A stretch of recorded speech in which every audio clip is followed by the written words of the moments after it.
আজকে দেখলাম একজন উন্মাদ হয়ে গিয়ে বলতেছে জামাতে ইসলামীর নারী কর্মীরা কোনো জায়গায় আসলে ওদের পোশাক খুলে ফেলবে। সে তার সহকর্মীদেরকে হুকুম দিচ্ছে। আরেক জায়গায় চাঁপাইনবাবগঞ্জে মেয়ে হয়ে একজন কথা বলেছে যে ওদের হেজাব এবং নেকাব খুলে ফেলবেন টান দিয়ে। এর নাম গণতন্ত্র? নির্বাচনের আগেই যদি আপনি এটা করেন, নির্বাচনের পরে কি করবেন? ভাইয়া, তুমি যে ভোটের আগে ছায়া খুলতে চাইতেছো এটা তো জনগণ জানেই। তুমি আগেই ছায়া খুলতে চাইতেছো, তুমি যে এখন ছায়া খোলো, পরে তো রেপ করতেও ক্ষমতায় গেলে দ্বিধাবোধ করবা না। কথা কয় না কেন? আর এই দেশের মানুষ জানে ততই তাবালিং করো না কেন, কোনো লাভ নাই।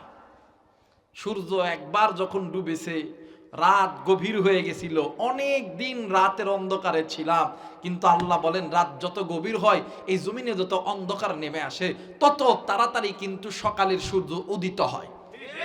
কথা বলেন না কেন?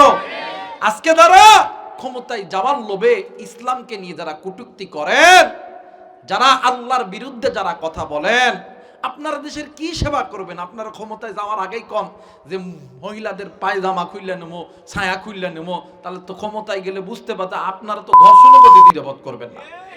কথা কয় না কেন? কিন্তু একটা কথা মনে করে রাখবেন, আল্লাহ ছাড় দেয় ছেড়ে দেয়